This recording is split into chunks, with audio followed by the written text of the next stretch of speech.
Avis vascular centre మన దేశంలోనే the best varicose vein hospital. Number 5347/84 dated June 5th 1984. Name of the accused Surya.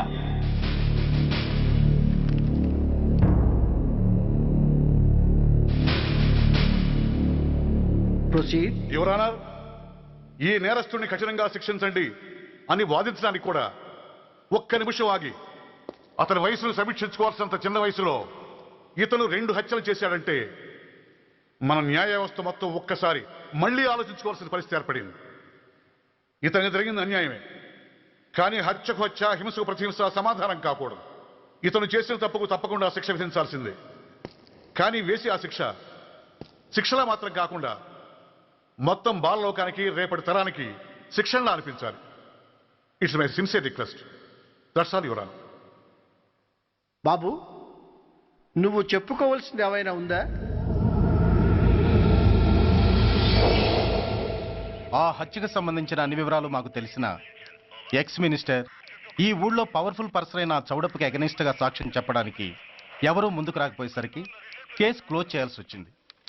మీలాంటి ధైర్యవంతులు ఊరికి ఒక్కరుంటే చాలు, మా డిపార్ట్మెంట్కి ఎంతో హెల్ప్ అవుతుంది. దేశం కోసం ప్రాణాలు ఇవ్వడానికి సిద్ధపడ్డ సైనికుడిని నేను. మేం కాపాడుతున్న దేశంలో ఇలాంటి కిరాతులు ఉండటానికి వీల్లేదు. ఇదిగోండి కంప్లైంట్, వెంటనే కేసు బుక్ చేయండి. మీరు ఎప్పుడు రమ్మంటే అప్పుడు నేను కోర్టుకు రావడానికి సిద్ధం. Thank you, I appreciate your spirit. Thank you.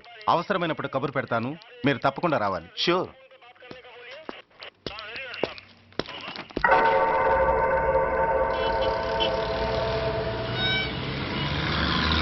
అవును సార్, రిపోర్ట్ ఇచ్చి వెళ్ళాడు. అడ్రస్ తెలుసు సార్, మిలిటరీలో పనిచేస్తాడంట. లీవ్ మీద ఇంటికి వచ్చాడు. వాడి సంగతి మేము చూసుకుంటాం సార్, మీరేం వరి అవ్వకండి. అరే, ఈ మాత్రం దానికి మీరెందుకు సార్, మేమెందుకున్నాం? తెల్లారేసరికి వాడు ఎన్కౌంటర్ అయిపోతాడు, సరేనా? ఓకే సార్, ఉంటారు సార్, నమస్తే. ఇక్కడున్న పోలీసులందరినీ చంపేస్తారు సార్. వాళ్ళు మంచి వాళ్ళు కాదు సార్. మా నాన్న దేశాన్ని కాపాడే సైనికుడు సార్. మా అమ్మని నాన్నని అన్యాయంగా చంపేశారు సార్ ఈ పోలీసులు. అసలు పోలీసు అని కూడా బతకూడదు సార్, బతకూడదు. నాకు తుపాకీ ఇప్పించండి సార్, ఇప్పించండి.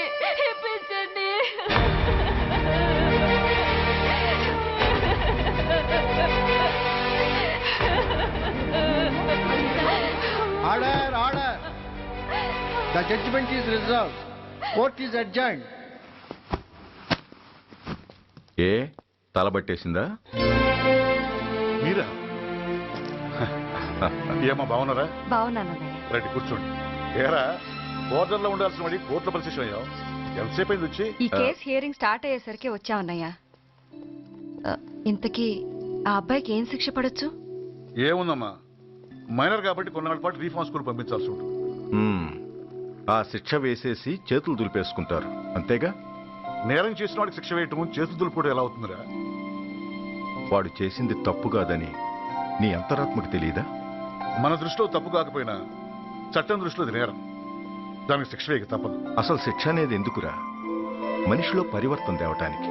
మీరు వేసే శిక్ష వాడిని తప్పు తెలుసుకొనివ్వదు, తప్పుదారిలోకి మళ్ళిస్తుంది. ఏంటో నువ్వనేది? ఆ పసి మనసులో ఎంత ఆవేదన, ఆవేశం ఉన్నాయో చూశావు కదా. శిక్షాకాలంలో అవి వాడితో పాటే పెరుగుతాయి తప్ప తరగవు. సమాజం మీద కక్షతో, వ్యవస్థ మీద హేట్రెడ్తో ఓ రెబల్గా సొసైటీలోకి వస్తాడు. దగ్గరకు తీసుకుని ఆదరించేవాళ్ళు లేక మరో క్రిమినల్గా తయారవుతాడు. ఇంతకీ నువ్వు అనేది ఏమిట్రా? మా కన్న కొడుకు ఎలాగూ పోయాడు, వాణ్ణి మేం పెంచుకుంటాం. Yes, we want to adopt him. I appreciate your humanity, Major Bhargav. But చట్టానికి విచారణ చేయటంలోనూ, శిక్ష విధించటంలోనే కాదు, ఆ శిక్షను అమలు చేయటంలో కూడా కొన్ని పరిమితులు ఉంటాయి.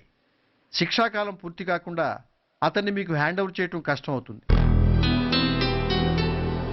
ఇంతకీ ఆ కుర్రాడి మీద మీకు ఎందుకంత ఇంట్రెస్ట్? అతను ఓ సిన్సియర్ మిలిటరీ మ్యాన్ కొడుకు సార్. అంటే ఆ చనిపోయిన అతను? He was my subordinate sir. Oh, I see. Okay, I will do one thing. ప్రస్తుతానికి ప్రొసీజర్ ప్రకారం అతన్ని రిఫార్మ్ స్కూల్కి పంపిద్దాం. ఈలోగా గవర్నమెంట్కి, లా అండ్ ఆర్డర్ డిపార్ట్మెంట్కి స్పెషల్ పర్మిషన్ కోసం అప్లై చేసి వాళ్ళని ఒప్పిస్తాను. ఆ తర్వాత అతన్ని మీరు తీసుకెళ్ళవచ్చు. Thank you very much sir. వస్తాం సార్. మంచి మేజర్ గారు, ఆ కుర్రాడిని మీరు ఏం చేద్దాం అనుకుంటున్నారు? ఏ డిపార్ట్మెంట్ అయితే అధికార దుర్వినియోగం చేసి ఓ నేరస్తుని తయారు చేసిందో అదే డిపార్ట్మెంట్లో చేరుస్తాను. I will make him an honest police officer.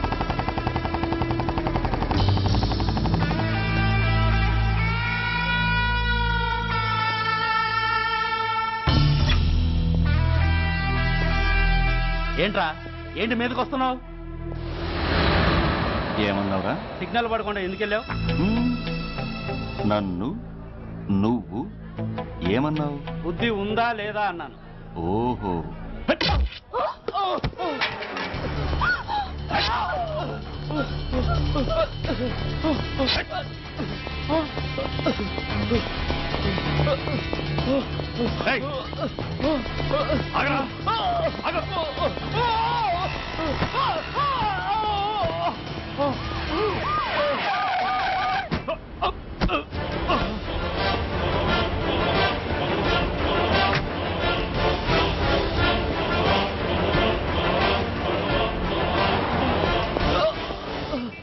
అతని హాస్పిటల్కి తీసుకెళ్ళండి. Drop the knife. కత్తి కింద పడై.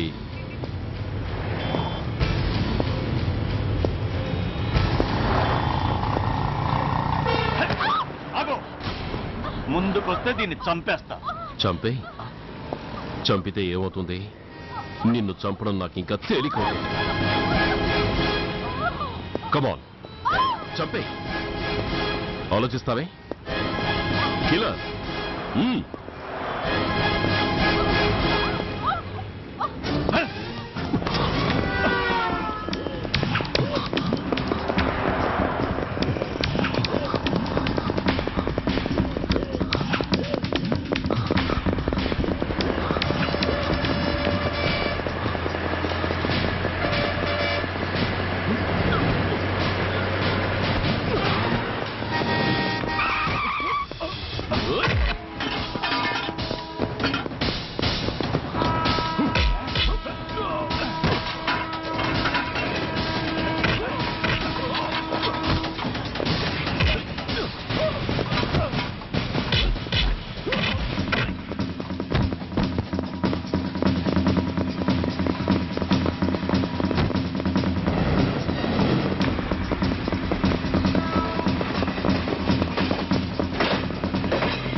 నమస్తే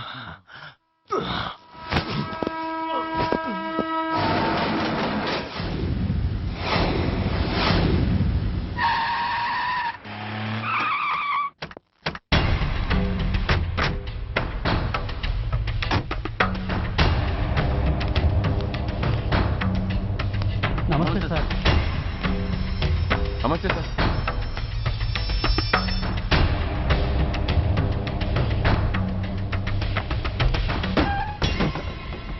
నేనెవరిని? మీరు అదే నేనెవరిని? మినిస్టర్ అప్పలనాయుడు గారు సార్. మరి వాడేవాడు? మీ అబ్బాయి గారు సార్. అంటే అది తెలిసే వాడిని లోపలేసావా? ఎఫ్ఐఆర్ ఎక్కడ్రా? ఆ?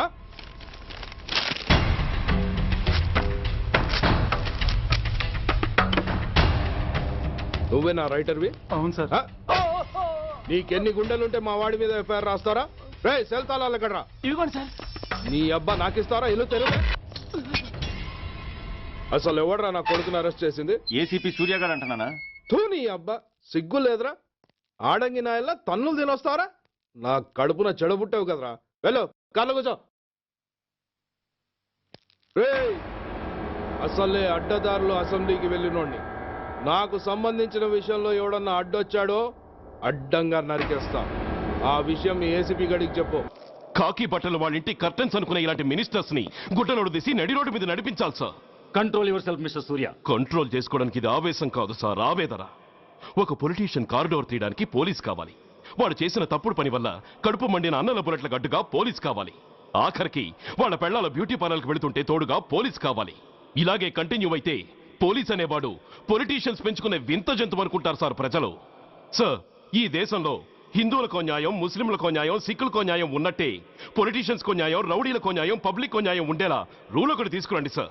లేకపోతే మా డ్యూటీ ఏంటో మేమేం చేయాలో మాకే అర్థం కావడం లేదు. రాజకీయం, రౌడీజం షేకెన్స్ ఇచ్చుకుని మమ్మల్ని దద్దమలు చేస్తున్నాయి. మీరేమో రూల్స్ రెగ్యులేషన్స్ అంటూ మా నోళ్లు చేతులు కట్టేస్తున్నారు. అందుకే ఏ రాజకీయ నాయకుడు లా అండ్ ఆర్డర్ లో జోక్యం చేసుకోకూడదని ఈ నిరసన. అంతేకాదు చట్టాన్ని అవమానించి పోలీసుల్ని కొట్టివెళ్లిన మినిస్టర్ తన కొడుకుని తనే స్వయంగా తీసుకొచ్చి మాకు అప్పగించాలి. మా వాళ్ళని కొట్టినందుకు అతను మా అందరికి క్షమాపణ చెప్పాలి. అతను మంత్రియా? తప్పు చేసింది మంత్రైనా మంత్రసానైనా ఒక్కటే సార్. అయితే మీ నిర్ణయంలో మార్పు లేదా? Sorry sir. సారీయా? నేనెందుకు చెప్పాలి సారీ? అయినా అంత టెన్షన్ పడతారు ఎందుకు? 2 రోజులు కడుపులు మారితే వాళ్ళే దిగొస్తారు. వాళ్ళ పరిస్థితి చూస్తే అలా లేదండి, చాలా పట్టుదలగా ఉన్నారు. మరీ అంత నెత్తికి ఎక్కితే వాళ్ళని పీకి పారేసి కాస్త ఒడ్డు పొడుగున్న వాళ్ళని వేసుకుంటాం, అంతేగా? ఏంటో అప్పలనాయుడు, పోలీసులు అంటే పొలాల్లో పనిచేసే కూలీలు అనుకుంటున్నావా? ఈ ఊరోడు పనిలోకి రాకపోతే పొరుగురు నుంచి లారీలో తెచ్చుకోవడానికి వాళ్ళకి వీళ్ళకి పెద్ద తేడా ఉందండి. ఆపోయా మినిస్టర్ తర్వాత కాస్త డిగ్నిటీ మెయింటైన్ చేయొద్దు. పోలీస్ స్టేషన్కి వెళ్ళి పోలీసుల మీద గుండాల దౌర్జన్యం చేస్తావా? ఏంటండి పోలీసులను ఎప్పుడు ఎవడో తిట్టలేదా, కొట్టలేదా? అదేదో పెద్ద పాపమైనట్టు అది నేను మాత్రమే చేసినట్టు మాట్లాడతారేంటి? ఇదిగో ఊరికే నోరు పారేసుకోకుండా నేను చెప్పేది విను. ఈ రోజు వైజాగ్ సిటీ వరకు ఉన్న ఈ స్ట్రైక్ రేపు స్టేట్ అంతా పైకిందనుకో, అప్పుడు మొత్తం ప్రభుత్వానికి ఎసరు వస్తుంది. ఆ పరిస్థితి కనుక వస్తే నిన్ను పార్టీ నుంచి ఈగ ముక్కను పీకినట్టు పీకి పారేస్తారు. అప్పుడుగా నేను ఎందుకు చెప్పాను నీకు అర్థం కాదు. అప్పలనాయుడు గారు, ప్రెసిడెంట్ గారు చెప్పింది కరెక్ట్. ఓటితో పోయేదాన్ని గొడ్డల దాకా తెచ్చుకోవడం దేనికి చెప్పండి? అయితే ఇప్పుడు నన్ను ఏం చేయమంటారు?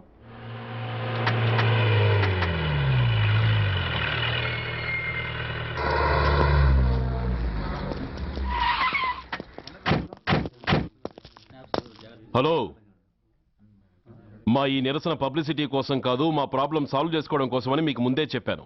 మళ్ళీ ఎందుకు వచ్చారు? మినిస్టర్ గారు రమ్మంటే రాకుండా ఎలా ఉండగలం సార్? మినిస్టరా? ఏ మినిస్టర్? అప్పలనాయుడు గారే సార్. అదిగో అప్పలనాయుడు గారు వచ్చేసారు, పదండి.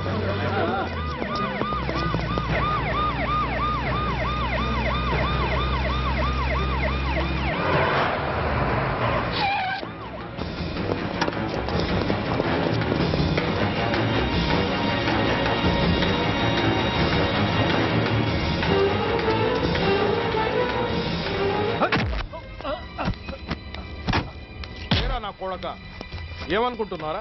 నువ్వేమన్నా పెద్ద రౌడీవా? నా పరువు తీసేసావు కదరా, నా కడుపును చెడబుట్టావు కదా బాబా. పోలీసులు అంటే ఎవరు అనుకుంటున్నారా? వాళ్ళు మనల్ని కాపాడేవాళ్ళరా? వాళ్ళనే అవమానిస్తావా? వెళ్ళరా, వెళ్ళి వాళ్ళ కాళ్ళ మీద పడి క్షమాపణ అడుగు, వెళ్ళవు. వీడు చేసిన వెధవ పని తెలియక కన్న తండ్రిగా తొందరపడి వీడిని తీసుకెళ్లాను. నిజం తెలిసాక ఓ బాధ్యత గల మంత్రిగా జరిగిన దానికి సారీ చెప్పి వీడిని మీకు అప్పగిస్తున్నాను. నన్ను క్షమించండి. చాలా థ్యాంక్స్ అండి. ఇంకా మీరు కెమెరాలు ఆపండి. మినిస్టర్ గారు మిమ్మల్ని పిలిపించిన కార్యక్రమం అయిపోయింది. మీరంతా బయలుదేరచ్చు ప్లీజ్. పిలవగానే వచ్చినందుకు మీ అందరికీ చాలా థ్యాంక్స్.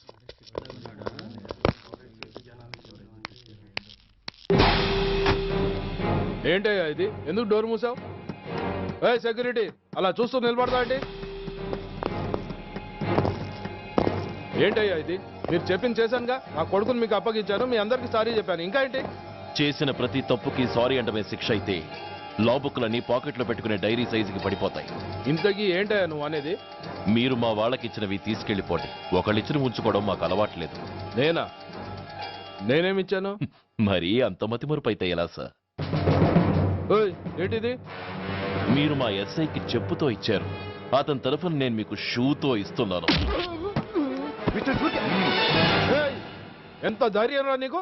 నన్నే కొడతావా? నీ ఎంత చూస్తాను, ప్రాణాలు తీస్తాను. ఏయ్, డిఐజీ కమిషనర్ ఎక్కడా మీరు?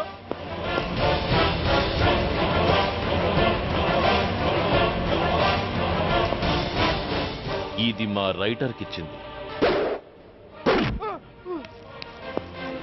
ఇది మా సెంట్రీకి ఇచ్చింది. ఇక ఒకటే ఒకటి మిగులుంది. ఇంకోట ఏంటది? ఈ ఎఫ్ఐఆర్ ని నడిపినందుకు.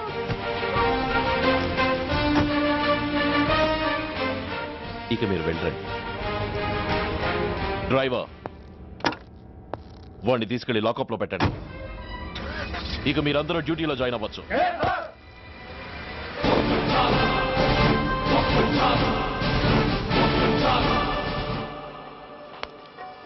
Hello, excuse me. స్మోక్ చేస్తూ డ్రైవింగ్ చేయటం అపాయకరం. Sorry sir. స్మోక్ చేస్తూ వాకింగ్ చేయటం సురక్షితం.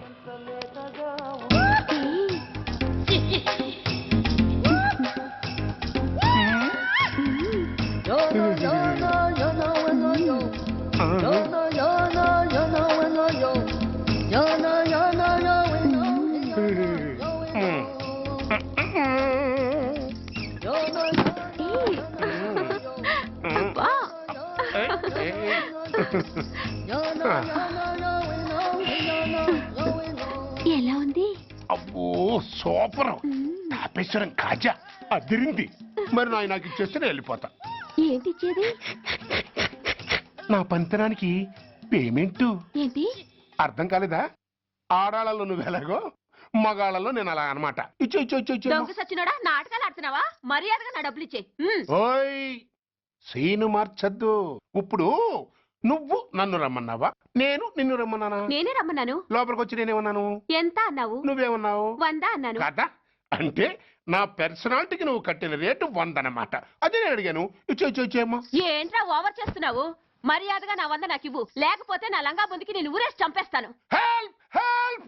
కష్టాన్ని పడితే చంపేస్తానంటుంది. ఈ అన్యాయాన్ని ఎదుర్కొన్న నాదుడే లేడా? అరవకు. ఏదో మొగుడికి తెలియకుండా వారానికి ఒకసారి ఇక్కడికి వచ్చి గుట్టుగా బిజినెస్ చేసుకుంటున్నాను. నీకు దండం పెడతాను, నన్ను అలర్పాలు చేయమాక. నువ్వేమి ఇవ్వక్కర్లేదు, వెళ్ళిపో. మంది హైటెక్ బ్రెయిన్. నీ పేరు గంట గంగారత్నం, మీ ఆయన పేరు గంట గురనాథం. ఆడు ఎలక్ట్రిసిటీ బోర్డులో పనిచేస్తున్నాడు. డోర్ నెంబర్ 14/14, లింకు రోడ్డు, ఫిట్టింగులు పేట, విజయవాడ 2.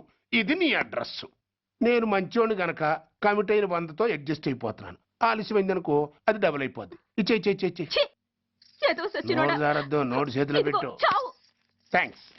దున్నపోతులా ఉన్నావు, ఆడదాని ఉసురు పోసుకుంటున్నావు. ఎయిడ్స్ వచ్చి చస్తావు. Sorry, no chance. హెల్మెట్ లేకుండా నేను యుద్ధానికి వెళ్ళను. ఎత్ర నారీ వర్ధంతి తత్ర జీవనం సుఖాస్మనం. అంటే నాకేం తెలుసు? ఎప్పుడో విన్నాను, ఇప్పుడు అనాలనిపించింది అన్నాను. వస్తాను.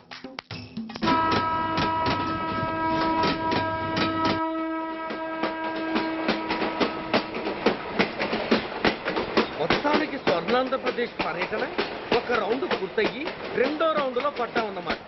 ఏంట్రా నీలో నువ్వే కొనుక్కుంటున్నావు? అబ్బే ఏం లేదు గురు. నువ్వు సర్వీస్ లో చేరిన తర్వాత నీ అండర్లో నేను హైదరాబాద్ నుండి బందర్లో పడి తిరిగిన జిల్లా తిరగకుండా తిరిగి తిరిగి హైదరాబాద్ చేరుకుంటున్నాం కదా దాని గురించి. నవ్వు నవ్వుతావు ఎందుకు నవ్వు? చిన్నప్పుడు ఎవడో ఒక సన్నాసి నా చెయ్యి చూసి లోక సంచారం అవుతావు అన్నాడు. దాంతో నేను ఏ విమానం పైలట్లో షిప్ కెప్టెన్ అవుతాననుకున్నాను, కానీ ఇలా నీతో పాటు తిరుగుతూ రాష్ట్రమంతా సర్వే చేస్తాననుకోలేదు. ఏడ్చావులే. నిజంగానే ఏడ్చినట్టుంది. డ్రెస్ కిందకు 30 ఏళ్ళు వచ్చినా ఇంకా పెళ్లి కాలేదంటే తెలిసిన వాళ్ళందరూ నన్ను ఆర్ట్ అయిపోయి అనుకుంటారు తెలుసా? అయితే ఓ మంచి అమ్మాయిని చూసి చేసుకోవచ్చుగా. చేసుకోవచ్చు, ఎందుకు చేసుకోకూడదు? కానీ అవకాశం ఏది? ఫస్ట్ బందర్ బస్ స్టాప్ లో అమ్మాయిని చూసి ముచ్చటపడి పేరు అడుగుదాం అనుకున్నా. అడిగే లోపల ఆదిలాబాద్ ట్రాన్స్ఫర్ చేశారు. అక్కడ ఇంకో సుందరి కనిపించింది, పేరు అడిగా. ఆ అమ్మాయి పెద విప్పే లోపల ప్రకాశం జిల్లా పంపించారు. ఒంగోలులో ఇంకో అమ్మాయి కనిపించింది, పేరు చెప్పింది. ట్రాఫిక్ లో వినబడలా అనే లోపు విజయవాడ తన్నారు. ఇలా నిలకడ లేకుండా నీతో పాటు తిరుగుతూ ఉంటే లవ్ ఎక్కడా, మ్యారేజ్ ఎక్కడా? నా బొంద. అంత ఇబ్బందిగా ఉంటే నాతో పాటు ఎడవడం ఎందుకు? మంచి ఉద్యోగం ఇప్పిస్తాను, హాయిగా పెళ్లి చేసుకుని సెటిల్ అవ్వు అంటావు అంతేగా? జీవితాంతం ఒంటరిగా అయినా గడిపేస్తాను, కానీ మీ ఫ్రెండ్షిప్ మాత్రం దూరం చేసుకుని ఏసీపీ గారు. ఇది కొంచెం ఓవర్ అయినట్టుంది. ఓవర్ అయిందా? అయితే ఆపేస్తాను. ఈ టికెట్ ఎవరిది బాబు? బాబు కాదు, పాప. ఈ టికెట్ తెలదు. ఏ నా టికెట్ ఏం తక్కువ? రేటు తక్కువ. ఇది సూపర్ ఫాస్ట్ ట్రైన్. నువ్వు ఎక్కాల్సింది మామూలు ట్రైన్.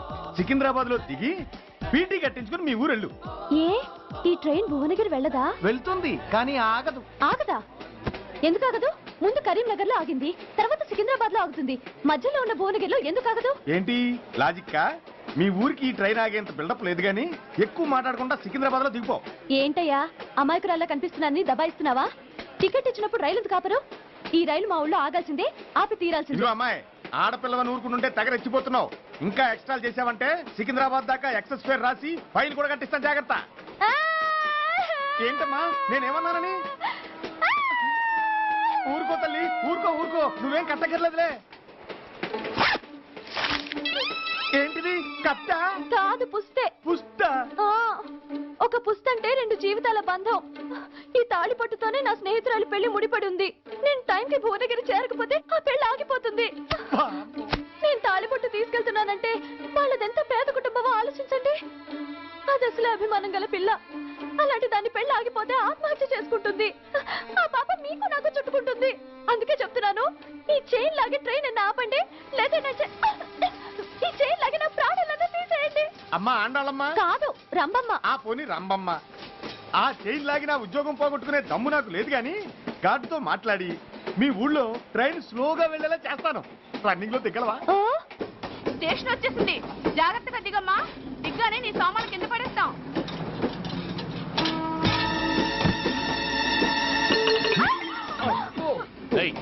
అసలు నీకు బుద్ధుందా? రన్నింగ్ లో ట్రైన్ ఎక్కుతున్నావు, పొరపాటున స్లిప్ అయితే? అబ్బో ఏంటి గురు, సహాయం చేస్తే సైరన్ అరుస్తోంది. నీకు అసలు బుద్ధుందా?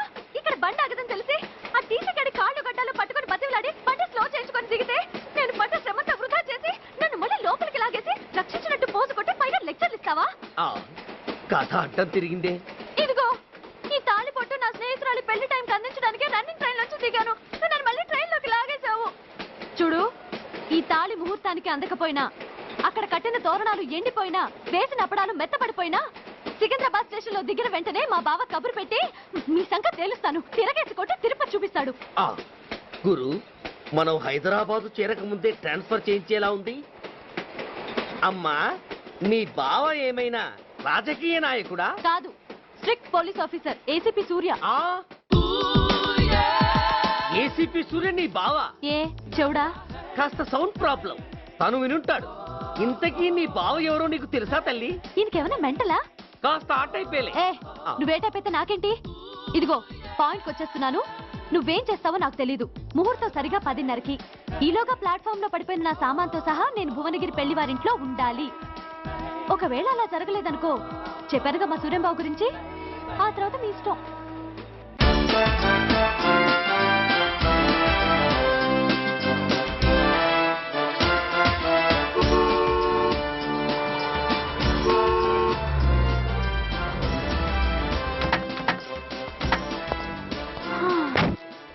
జురాసిక్ పార్క్ లో చిన్న డైనోసార్ లాగా ఏంటా లుక్కు? వెళ్ళి డిక్కీలో సామాన్లు తీసుకురా.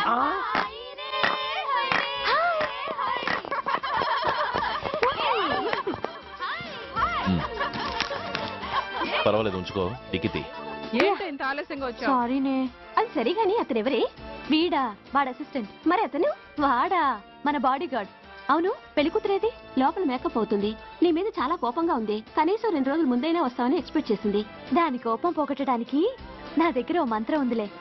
ఈ ప్రెజెంటేషన్ చూడగానే అది ఐస్ అయిపోతుంది.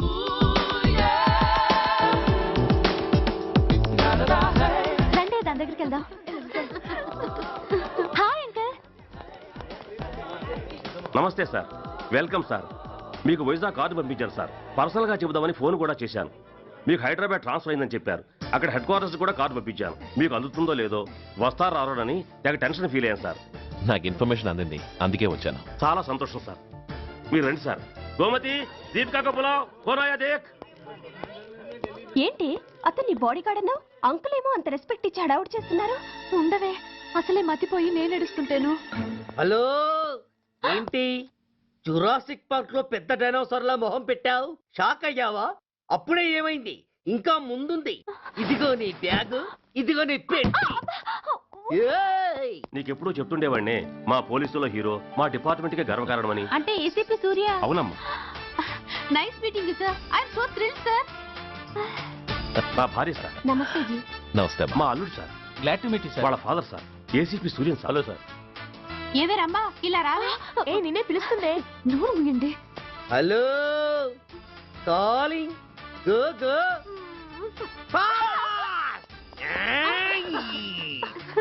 సార్ సార్, రమ్మ అని నా close friend sir. ACP Suryam గారే. బావకి మరదల్ని కొత్తగా పరిచయం చేస్తున్నారేంటి? మరదలా?